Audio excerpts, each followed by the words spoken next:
নমস্কাৰ বন্ধুসকল, পুনৰবাৰ মোৰ চেনেল ড্ৰিম আছাম পুলিচলৈ আপোনালোক সকলোকে স্বাগতম জনাইছোঁ।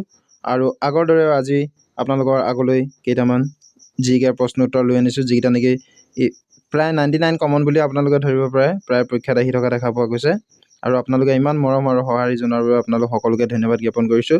আৰু যিসকলে তেওঁলোকে মোৰ চেনেলটো ছাবস্ক্ৰাইব কৰা নাই, প্লিজ ছাবস্ক্ৰাইব কৰি দিব। আৰু আজিৰ প্ৰথম প্ৰশ্নটো হৈছে, পৃথিৱীৰ বৃহত্তম দেশ কোনখন? অপশ্যনত আছে ভাৰত, ৰাছিয়া, চীন আৰু কানাডা। আৰু ইয়াৰ শুদ্ধ অপশ্যনটো হৈছে অপশ্যন বি, ৰাছিয়া। 2 নম্বৰ প্ৰশ্নটো হৈছে, নেফা তলৰ কোনখন ৰাজ্যৰ পুৰণি নাম? অপশ্যনত আছে মেঘালয়, নাগালেণ্ড, ছিকিম আৰু অৰুণাচল প্ৰদেশ। আৰু ইয়াৰ শুদ্ধ উত্তৰটো হৈছে option D, Arunachal Pradesh. 3 number প্ৰশ্নটো হৈছে, আৰ্য সমাজ কোনে প্ৰতিষ্ঠা কৰিছিল? অপশ্যনত আছে গুৰু ৰামদাস, গুৰু নানক, স্বামী বিবেকানন্দ আৰু স্বামী দয়ানন্দ সৰস্বতী। আৰু ইয়াৰ শুদ্ধ উত্তৰটো হৈছে অপশ্যন ডি, স্বামী দয়ানন্দ সৰস্বতীয়ে আৰ্য সমাজ প্ৰতিষ্ঠা কৰিছিল। 4 নম্বৰ প্ৰশ্নটো হৈছে, অসমৰ লোকসভাৰ আসন কেইখন? আৰু ইয়াৰ অপশ্যনত আছে 126খন, 14খন, 16খন আৰু 12খন। আৰু ইয়াৰ শুদ্ধ উত্তৰটো হৈছে অপশ্যন বি, 14খন। 5 নম্বৰ প্ৰশ্নটো হৈছে, শ্ৰীলংকাৰ ৰাষ্ট্ৰীয় প্ৰতীক কি? অপশ্যনত আছে গোলাপ, তৰা, বাঘ আৰু সিংহ। আৰু ইয়াৰ শুদ্ধ উত্তৰটো হৈছে অপশ্যন ডি, সিংহ। 6 নম্বৰ প্ৰশ্নটি হৈছে, কোনজন ৰজাই তলাতল ঘৰ নিৰ্মাণ কৰিছিল? অপশ্যনত আছে প্ৰমত্ত সিংহ, ৰুদ্ৰসিংহ, ৰাজেশ্বৰ সিংহ আৰু শিৱসিংহ। আৰু ইয়াৰ শুদ্ধ উত্তৰটো হৈছে অপশ্যন চি, ৰাজেশ্বৰ সিংহ। 7 নম্বৰ প্ৰশ্নটো হৈছে, জৱাহৰলাল নেহৰুৰ সমাধিস্থলৰ নাম কি? অপশ্যনত আছে ৰাজঘাট, একতা স্থল, শান্তিবন আৰু বীৰভূমি। আৰু ইয়াৰ শুদ্ধ উত্তৰটো হৈছে অপশ্যন চি, শান্তিবন। 8 নম্বৰ প্ৰশ্নটো হৈছে, গিবন অভয়াৰণ্য কোন জিলাত অৱস্থিত? অপশ্যনত আছে যোৰহাট, শিৱসাগৰ, গোলাঘাট আৰু চিৰাং। আৰু ইয়াৰ শুদ্ধ উত্তৰটো হৈছে অপশ্যন এ, যোৰহাট। যোৰহাট জিলাত গিবন অভয়াৰণ্য অৱস্থিত। 9 নম্বৰ প্ৰশ্নটো হৈছে, পৃথিৱীৰ আটাইতকৈ দীঘল নদী কোনখন? অপশ্যনত আছে গংগা, নীল নদী, আমাজন আৰু ভলগা। আৰু ইয়াৰ শুদ্ধ উত্তৰটো হৈছে অপশ্যন বি, নীল নদী। আৰু যিসকলে এতিয়ালৈকে মোৰ চেনেলটো ছাবস্ক্ৰাইব কৰা নাই, ছাবস্ক্ৰাইব কৰি দিব আৰু লগতে বেল আইকনটো দবাই দিব। নেক্সট কুৱেশ্যনটি হৈছে, বিধানসভাৰ অধ্যক্ষ কোনে নিৰ্বাচন কৰে? অপশ্যনত আছে ৰাজ্যপাল, বিধানসভাৰ সদস্যসকলে, মুখ্যমন্ত্ৰী আৰু উচ্চ ন্যায়ালয়ৰ মুখ্য ন্যায়াধীশ। আৰু ইয়াৰ শুদ্ধ উত্তৰটো হৈছে অপশ্যন বি, বিধানসভাৰ সদস্যসকলে বিধানসভাৰ অধ্যক্ষক নিৰ্বাচন কৰে। 11 নম্বৰ প্ৰশ্নটো হৈছে, কোনটো গ্ৰহৰ কোনো উপগ্ৰহ নাই? অপশ্যনত আছে শনি, ইউৰেনাছ, শুক্ৰ আৰু পৃথিৱী। আৰু ইয়াৰ শুদ্ধ উত্তৰটো হৈছে অপশ্যন চি, শুক্ৰ। শুক্ৰ গ্ৰহৰ কোনো উপগ্ৰহ নাই। 12 নম্বৰ প্ৰশ্নটো হৈছে, মোগল সাম্ৰাজ্য কোনে প্ৰতিষ্ঠা কৰিছিল? অপশ্যনত আছে আকবৰ, বাবৰ, হুমায়ুন আৰু শ্বেৰশ্বাহ। আৰু ইয়াৰ শুদ্ধ উত্তৰটো হৈছে অপশ্যন বি, বাবৰ। 13 নম্বৰ প্ৰশ্নটো হৈছে, পৃথিৱীৰ আটাইতকৈ ওচৰৰ গ্ৰহটোৰ নাম কি?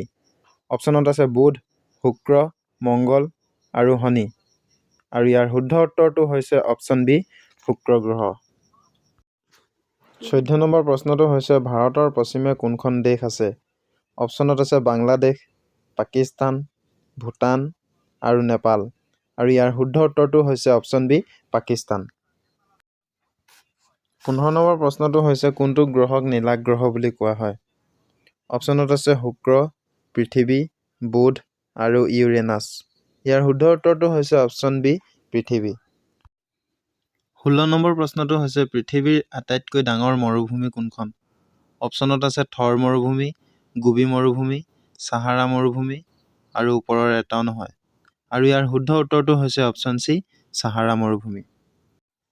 17 নম্বৰ প্ৰশ্নটি হৈছে, স্বাধীন ভাৰতৰ প্ৰথম গৃহমন্ত্ৰী কোন আছিল?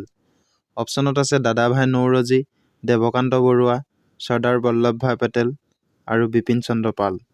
আৰু ইয়াৰ শুদ্ধ উত্তৰটো হৈছে option C, Sardar Vallabhbhai Patel. 18 number প্ৰশ্নটো হৈছে, অসম চিকিৎসা মহাবিদ্যালয়খনৰ পুৰণি নাম কি আছিল? অপশ্যনত আছে Saint John medical school, Berry White medical school, Robert Brown medical school আৰু ছেইণ্ট পেট্ৰিক মেডিকেল স্কুল। আৰু ইয়াৰ শুদ্ধ উত্তৰটো হৈছে option number B, Berry White medical school. 19 number প্ৰশ্নটো হৈছে তেজপুৰ মানসিক চিকিৎসালয়খন কেতিয়া স্থাপন কৰা হৈছিল? অপশ্যনত আছে 1872 চনত, 1876 চনত, 1890 চনত আৰু 1902 চনত। আৰু ইয়াৰ শুদ্ধ উত্তৰটো হৈছে অপশ্যন বি 1876 চনত।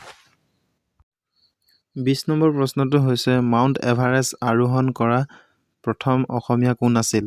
অপশ্যনত আছে মনীষ ডেকা, তৰুণ শইকীয়া, বিদ্যুৎ বৰা, অভিনন্দন বৰা। আৰু ইয়াৰ শুদ্ধ উত্তৰটো হৈছে অপশ্যন বি তৰুণ শইকীয়া। 21 নম্বৰ প্ৰশ্নটো হৈছে উত্তৰ পূবৰ মাটিত পোনপ্ৰথমবাৰৰ বাবে উৰাজাহাজ কোনখন চহৰত অৱতৰণ কৰিছিল? অপশ্যনত আছে ডিব্ৰুগড়, যোৰহাট, গুৱাহাটী আৰু শিৱসাগৰ।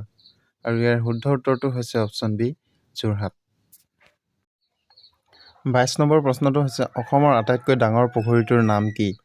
অপশ্যনত আছে শিৱসাগৰ পুখুৰী, ৰুদ্ৰসাগৰ পুখুৰী, জয়সাগৰ পুখুৰী আৰু গৌৰীসাগৰ পুখুৰী।